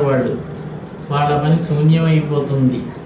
కాబట్టి మీరంతా కూడా ఏం చేస్తారంటే, ముందు బ్రాహ్మణులు ఉండే ప్రదేశాలకు వెళ్ళండి, గుంపులుగా వెళ్ళండి. యజ్ఞాలు, జపతపాలు, వేదాధ్యయనాలు, వ్రతాలు ఆచరించే వాళ్ళందరినీ వెతికి చంపండి. ఎందుచేతనంటే బ్రాహ్మణుల దగ్గర వేదాలు ఉంటాయి, యజ్ఞాలు చేస్తారు. ఆ యజ్ఞాల వల్ల దేవతలకి బలం పెరుగుతుంది. కనుక బ్రాహ్మణులను మనం వధించినట్లయితే దేవతలు బలహీనపడతారు, విష్ణువు బలహీనపడతాడు. విష్ణు అంటే ఇంకెక్కడో వేరుగా లేడు, విష్ణుతత్వం తెలిసిన వాడే ఈ హిరణ్యకశిపుడు అనిపిస్తోంది మనకి. విష్ణు అంటే వేరుగా ఎక్కడో లేడు, ఆయన ఎవరో కాదు, అతడే యజ్ఞం. యజ్ఞో వై విష్ణువే యజ్ఞం. విష్ణుర్విశ్వవషట్కారః భూత భవ్య భవత్ ప్రభు. విష్ణు సహస్రం ప్రారంభంలోనే చెబుతారు మనకి, అతడే యజ్ఞం, అతడే వేదం. వైదిక కర్మకాండకంతా కూడా అంతకీ కూడా అతడే మూలం. దేవతల సమూహాలకి, ముని సమూహాలకి, పితృలోకాలకి, సర్వధర్మాలకి ఆధారభూతమైనటువంటి వాడు ఆ విష్ణువే. ఎక్కడైతే గోవులు విప్రులు సుఖంగా ఉంటారో, బ్రాహ్మణులు ఎక్కడ సుఖంగా ఉంటారు, గోవులు ఎక్కడ సుఖంగా ఉంటారు, గో బ్రాహ్మణేభ్యస్తు నిత్యం, వారు సుఖంగా ఉండాలి. అక్కడ దేవుడు ఉంటాడు, అక్కడ పరమాత్మ ఉంటాడు, అక్కడ విష్ణువు ఉంటాడు. ఎక్కడైతే వేద ధర్మాలు, ఆశ్రమ నియమాలు క్రమబద్ధంగా నడుస్తూ ఉంటాయో ఆయా చోట్లకు వెళ్ళండి, వాటిని ధ్వంసం చేయండి, మీ దర్పాన్ని ప్రదర్శించండి, సర్వము కూడా దగ్ధం చేయండి అని ఆజ్ఞాపించాడు హిరణ్యకశిపుడు. అతని యొక్క ఆజ్ఞను శిరసావహించారు. రాక్షస మూకలు భూమండలం మీద పడ్డారు. ముందు భూమి మీద పడి భూమిని సర్వనాశనం చేయాలి, అది రాక్షసులు చేసేటటువంటి పని. గ్రామాలు, నగరాలు, పట్టణాలు, పల్లెలు, పుణ్యక్షేత్రాలు, వనాలు, భవనాలు ఇవన్నీ కూడా ధ్వంసం చేశారు రాక్షసులు. అందమైనటువంటి సరోజాలు పద్మాలు ఉండేటటువంటి సరస్సులను ధ్వంసం చేశారు. ప్రాకారాలని గోపురాలని తవ్వేశారు, వంతెనలను కూల్చేశారు, చెట్లను పడగొట్టేశారు. ఇవి వాళ్ళు చేసే పనులు. చక్కటి పువ్వులతోటి తీయటి ఫలాలతోటి ఉండే వృక్షాలని నరికేశారు. చలిపందిరులు ఉంటాయి, మంచినీళ్లు తాగడానికి వేసవికాలంలో చలివేంద్రాలు ఏర్పాటు చేస్తారు. పర్ణశాలలు ఉంటాయి, వాటిని పాడు చేశారు. ఎవరికి అపకారం తలపెట్టని బ్రాహ్మణులు, గోవులు, వారిని హత్య చేశారు. అవి చేస్తేనే కానీ పరమాత్మకి నష్టం కలగదని, పరమాత్మ అప్పుడు కానీ రాడు. ఇవన్నీ జరిగాక ఆయన వస్తాడు. వేద సాంప్రదాయాలను నాశనం చేసేసారు. ఈ విధంగా భూగోళం అంతా కూడా సంచరించి భయంకరంగా ఆయుధములు ధరించి తిరుగుతూ ఉపద్రవాలు సృష్టిస్తూ ఉత్పాతాలు సృష్టించారు. దీంతో దేవతలంతా భయపడిపోయారు, స్వర్గలోకాన్ని విడిచిపెట్టారు, అడవుల్లోకి పారిపోయారట. అప్పుడు హిరణ్యకశిపుడు తన తల్లిని పిలిచాడు, తల్లి అయిన దితి, ఆవిడ్ని పిలిచాడు. తమ్ముడు భార్యల్ని పిలిచాడు, తమ్ముడు కుమారులను పిలిచాడు. వాళ్ళందరినీ కూడా ఓదార్చాడమ్మా, నువ్వు వీరమాతమమ్మా, హిరణ్యాక్షుడు మరణించాడని దుఃఖపడవలసి వద్దు. అతడు పరాక్రమవంతుడు. ఆ హిరణ్యాక్షుడు వీరోచితంగా యుద్ధం చేసి హరి చేతిలో, విష్ణువు చేతిలో మరణించి ఆనందంగా మరణాన్ని పొందాడమ్మా. అందుచేత నువ్వు దుఃఖించవద్దమ్మా అని కొంచెం వేదాంతం కూడా చెప్పాడు. నీరాగార నివిష్ట పంధుల క్రియన్ నిక్కంబు సంసార సంచారుల్ వత్తురు కూడి విత్తురు సదా సంగంబులేదొక్కచో సూరుల్ పోయడి త్రోవ పోయను కదా భవత్సూనుండు తల్లి మహాసూరుండాతడు తద్వియోగమునకు శోకింపనీకేటికిం. అమ్మా, శోకాన్ని పొందవద్దమ్మా. సూర్యుడు వెళ్ళేటటువంటి మార్గంలో వెళ్ళాడు నీ కుమారుడు. ఈ లోకమన్నదే, ఈ లోకం ఒక చలివేంద్రం వంటిది, చలిపందిరి వంటిది. ఇటువైపు నుంచి ఒక బాటసారి వస్తాడు, అటువైపు నుంచి ఒక బాటసారి వస్తాడు. ఇద్దరూ కొద్దిసేపు ఇక్కడ ఆగుతారు, మంచినీళ్ళు తాగుతారు, మళ్ళీ అతని మార్గంలో అతను వెళతాడు, ఇతని మార్గంలో ఇతను వెళతాడు. కలిసి కూడి ఉండడం, ఎల్లకాలము కలిసి ఉండడం సాధ్యం కాదమ్మా. సంచారులు, బాటసారులు వీళ్ళంతా కూడా. అదేవిధంగా రెండు కర్రల నదిలో ఇటొకటి అటొకటి వస్తాయి, రెండు కలుస్తాయి, కొంత దూరం కలిసి ప్రయాణిస్తాయి, మళ్ళీ విడిపోతూ ఉంటాయి. ఇసుక రేణువులు ఉన్నాయి, అనేక ఇసుక రేణువులు ఒక నదిలో ఒక చోట ఒక గుట్టగా ఏర్పడతాయి ఇసుక మేట వేసి. మళ్ళీ జలప్రవాహం వచ్చినప్పుడు తలో దిక్కుకి పోతాయి. అటువంటి వాళ్ళేనమ్మా ఈ జీవులంతా కూడా. ఈ సంసారంలోకి వస్తాం, వచ్చిన పని పూర్తి కాగానే విడిపోతూ వెళ్ళిపోతూ ఉంటాము. ఎప్పుడూ కూడా ఒకే చోట కలిసి ఉండం. మనం కలుస్తూ ఉంటాం, విడిపోతూ ఉంటాము. నీ చిన్న కుమారుడైనటువంటి హిరణ్యాక్షుడు జగదేక వీరుడమ్మా, మహాసూరుడమ్మా. అతడు పరాక్రమవంతులు వెళ్ళేటటువంటి దారిలో వెళ్ళాడు, నిన్ను వీరమాతను చేశాడు. నువ్వు సంతోషపడవలసింది కానీ దుఃఖించవద్దమ్మా. వీరమాత కంట తడిపెట్టకూడదు. పరమేశ్వరుడు ఈ సమస్తానికి అధిపతి. చిత్రం ఏమిటంటే ఈ రాక్షసులకు కూడా భక్తి ఉంటుంది, ఈశ్వర భక్తి. బ్రహ్మదేవుడి యందు భక్తి. ఒక్క విష్ణువును ద్వేషిస్తారు వీళ్ళు, అక్కడే దెబ్బతింటారు. వేదాంతం చెబుతున్నాడు ఇక్కడ హిరణ్యకశిపుడి తల్లి అయినటువంటి దితికి, అమ్మ ఈశ్వరుడు ఈ సమస్తానికి కూడా అధిపతి అమ్మ. సర్వము తెలిసినటువంటి వాడు, సర్వత్రా నిండి ఉండేటటువంటి వాడు. ఈశ్వరుడు వేరు, విష్ణువు వేరు అనుకుంటారు, అక్కడే వస్తుంది సమస్య. శివుడు వేరు, విష్ణువు వేరు అనేటటువంటి భావన కలిగితే మనకి భక్తి లభించదన్నారు, ముక్తి లభించదన్నారు. శివుడు విష్ణువు ఒకటేనన్నారు. శివాయ విష్ణు రూపాయ శివరూపాయ విష్ణవే శివస్య హృదయం విష్ణు విష్ణోశ్చ హృదయం శివ, ఆ భావన కలగాలి. ఇప్పటికీ కూడా కొంతమంది విష్ణువాలయానికి వెళ్తాం, శివాలయంలోకి అడుగు పెట్టమని వాళ్ళని కూడా కొంతమందిని మనం అక్కడ అప్పుడు చూస్తూనే ఉంటాం. ఇదేమిటంటే లౌకికమైనటువంటి ఈ లోక విషయాల్లో పడిపోయి ద్వేషభావాన్ని పొందడం తప్ప వేరేమీ కాదేమో అనిపిస్తుంది. సమస్తమునందు కూడా పరమాత్మను చూడగలగాలి. ఒకటే తత్వం, రెండు రూపాలంతే.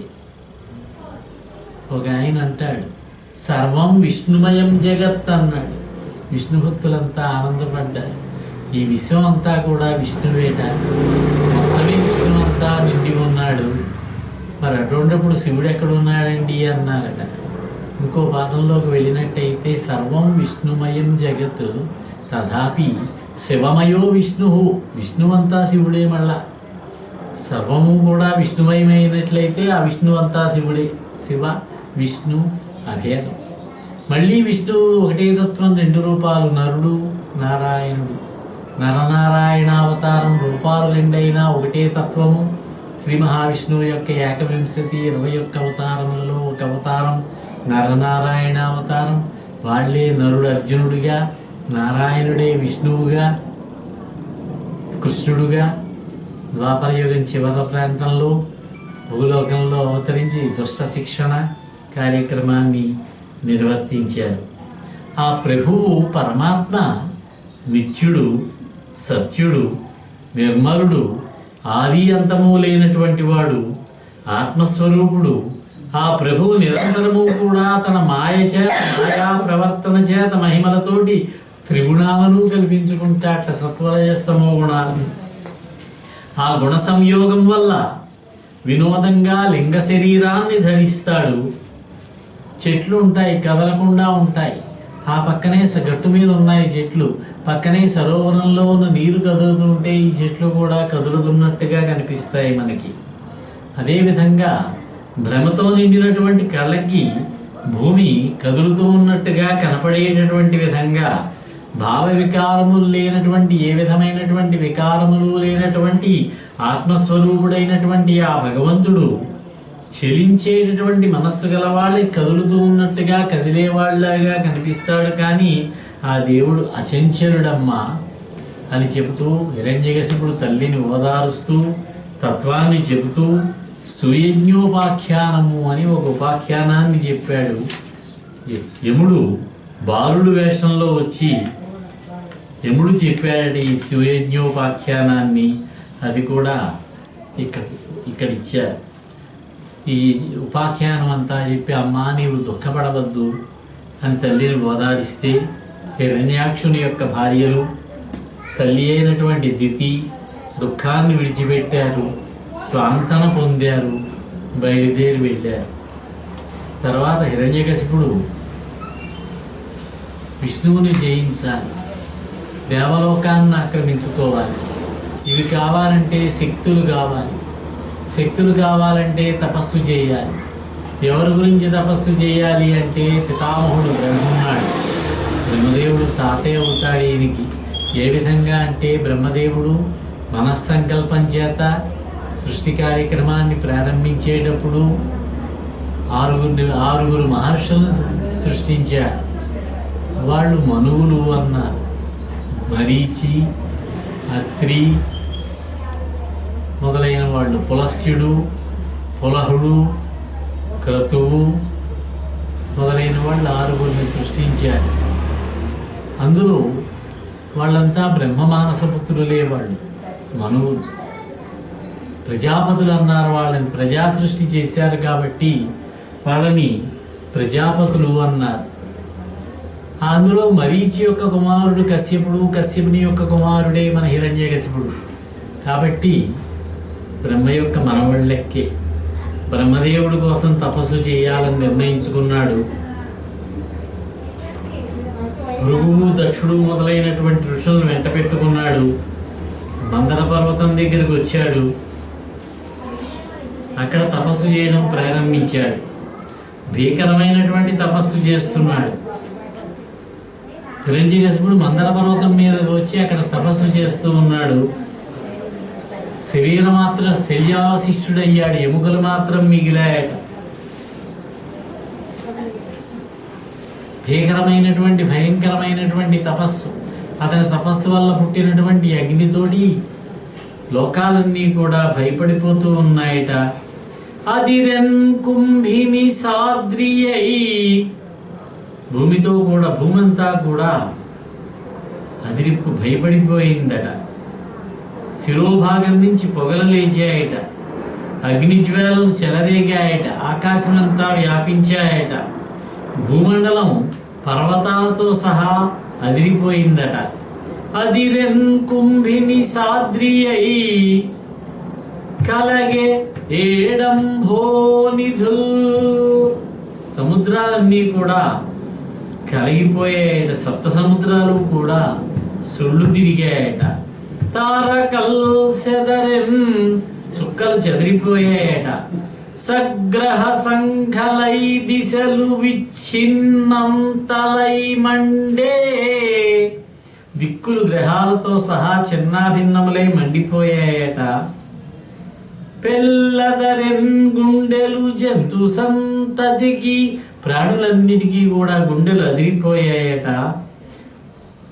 ఉగ్రాచార దైత్యేంద్రమూర్ధ శిరోద్ధూతవధూ, ఉగ్రాచార దైత్యేంద్రమూర్ధ దిశోద్ధూత సధూమహేతి పటలోదంచత్తపోవ నిచే. అతను తపస్సు చేస్తూ ఉంటే అతని యొక్క శిరస్సు నుంచి వచ్చినటువంటి ఆ ధూమం వల్ల లోకములన్నీ కూడా భయపడిపోయాయట. ఈ విధంగా మూడు లోకాలని కూడా తలడిల చేస్తూ ఉన్నటువంటి రాక్షసరాజైనటువంటి ఆ హిరణ్యకశిపుని యొక్క ఉగ్రమైనటువంటి తపస్సుకి దేవతలంతా భయపడ్డారు, భరించలేకపోయారు.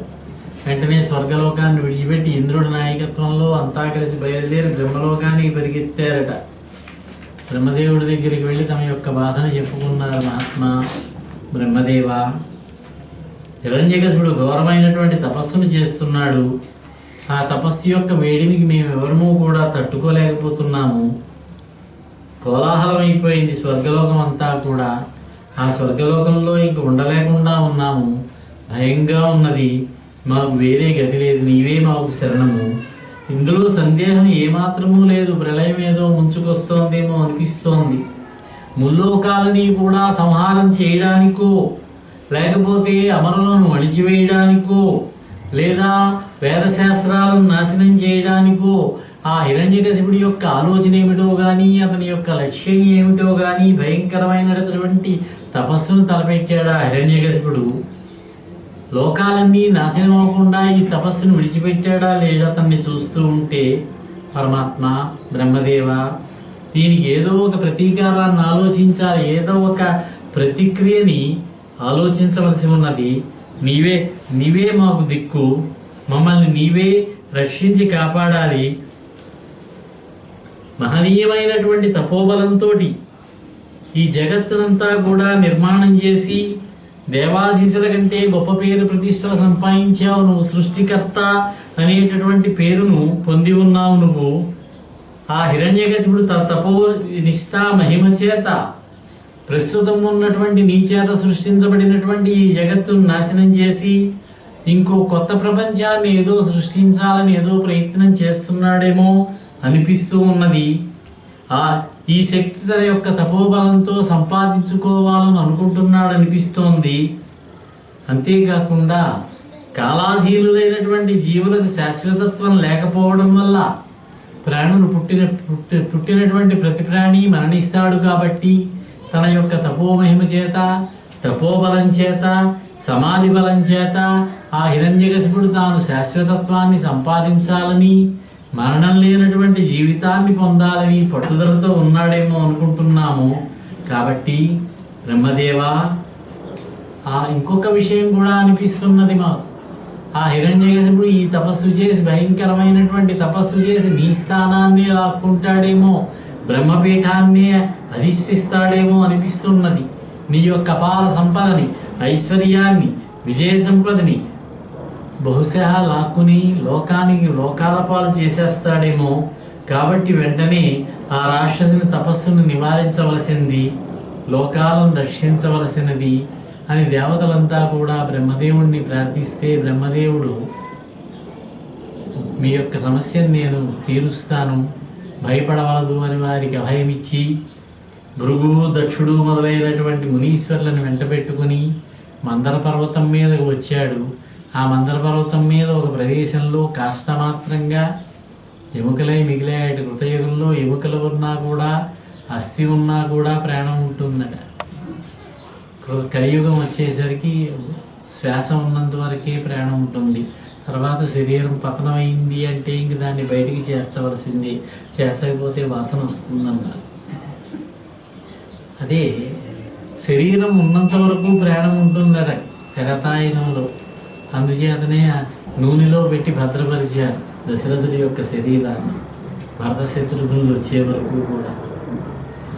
హిరణ్యకశిపుడు చుట్టూ పుట్టలాగా తయారైంది.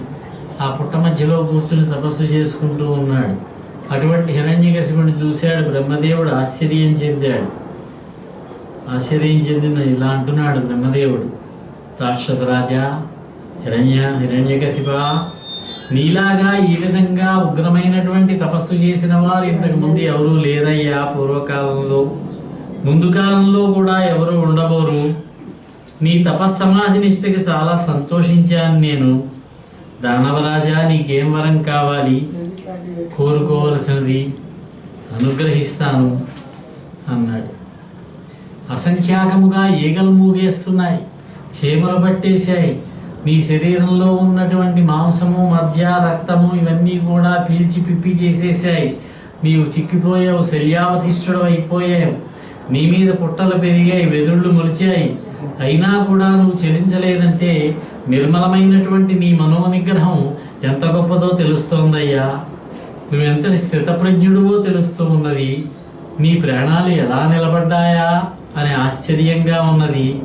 సరళనటువంటి విడిచిపెట్టబడినటువంటి పట్టుదలతోటి నువ్వు తపస్సు చేశావు. అన్నపానీయాలు మానేశావు. గాలి మాత్రం పీల్చుకుంటూ వాయుభక్షణ చేస్తూ ఉన్నావు నువ్వు అని ఇక్కడ మాటను రాశారు. ఇక్కడ 100 దివ్య సంవత్సరములు ప్రాణాలు నిలుపుకోవడం అన్యులకు సాధ్యమా అంటాడు బ్రహ్మదేవుడు. అంటే 100 సంవత్సరములు 100 దివ్య సంవత్సరములు తపస్సు చేశావు అని చెప్పాడని. కానీ దీనికి మనం ఏం చెప్పుకోవాలంటే బహుకాలం తపస్సు చేశావు అంటే బాగుంటుంది. ఎందుచేతనంటే ఈయన తపస్సుకు వెళ్ళేటప్పటికి భార్య లీలావతి గర్భిణి. ఇతర తపస్సు విరమించి వచ్చేసరికి కుమారుడికి సుమారు 5 సంవత్సరముల లోపు వయస్సు వాడే. కాబట్టి 100 సంవత్సరములు దివ్య తపస్సు చేస్తే ఈవిడ గర్భం అంతకాలం ధరించడము సాధ్యం కాదు. పుట్టిన కుమారుడు 5 సంవత్సరముల లోపు వాడవడము కూడా సాధ్యం కాదు. బహుకాలం తపస్సు చేసావయ్యా నువ్వు. ఉగ్రమైనటువంటి తపస్సుతోటి నా మనస్సును గెలిచావు. నీ యందు నాకు ప్రీతి కలుగుతోంది. నీవు కోరినటువంటి కోరికలన్నీ ఇస్తాను అని చెప్పి అనేసరికి హిరణ్యకశిపుడు లేచాడు, సంతోషించాడు. బ్రహ్మదేవుడు తన యొక్క పవిత్రమైనటువంటి జలాన్ని, కమండలంలో ఉన్నటువంటి జలాన్ని చల్లాడట హిరణ్యకశిపుడి మీద. హిరణ్యకశిపుడు నవయువకుడుగా, పరాక్రమ సంపన్నుడుగా ఆ వెదుళ్లలో కలిసి ఉన్నటువంటి పుట్టలో నుంచి లేచి బయటకు వచ్చాడు. ఆ మంత్రజల ప్రభావం వల్ల నవయౌవనాన్ని పొందాడు. బంగారు రంగు శరీరంతో, వజ్రం లాంటి శరీరంతో లేచి బయటికి వచ్చాడు. ఆత్మ బ్రహ్మదేవా, నీకు నమస్కారము. నాకు కనుక నువ్వు బహుమతి ఇవ్వాలి అని నువ్వు అనుకున్నట్లయితే, నాకు కనుక నువ్వు వరం ఇవ్వాలి అని నువ్వు కనుక అనుకున్నట్లయితే నేను కోరినటువంటి కోరికను తీర్చవలసినది. నువ్వు నాకు అనుగ్రహించి వరం ఇస్తానంటే కోరికను కోరతాను నేను అని చెప్పి ఆలోచించుకుని, ఎలా అయితే ప్రాణానికి హాని ఉండదు, మరణం లేనటువంటి జీవితం లభించాలంటే ఏ విధంగా లభిస్తుందో ఆలోచించుకుని, యది దాసస్యభిమతం వరాన్మే వరదోత్తమా భూతేభ్యస్తద్విసృష్టేభ్యో మృత్యుర్మా భూన్మమ ప్రభో. వరదలలో ఉత్తముడైనటువంటి ఓ బ్రహ్మదేవా, నీవు నాకు కనుక అభీష్టవరము ఇవ్వదలిచినట్టయితే నీ చేత సృష్టించబడినటువంటి ప్రాణుల వలన నాకు మరణం కలగకుండా ఉండాలి. ఒకటవ కోరిక ఏమిటంటే, నీ వల్ల సృష్టించబడినటువంటి ఏ ప్రాణి వల్ల నాకు మరణం ఉండకూడదు. చాలా భాగం పూర్తి చేసేసాడు. బ్రహ్మదేవుడు సృష్టి ఏమైనా కూడా ఏ ప్రాణి తీసుకున్నా బ్రహ్మ సృష్టించినవి. బ్రహ్మ సృష్టి లేనటువంటి ప్రాణి ఎవరుంటారు ఈ లోకంలో? కాబట్టి నీ చేత సృష్టించబడినటువంటి ప్రాణుల వల్ల నాకు మరణం ఉండకూడదు.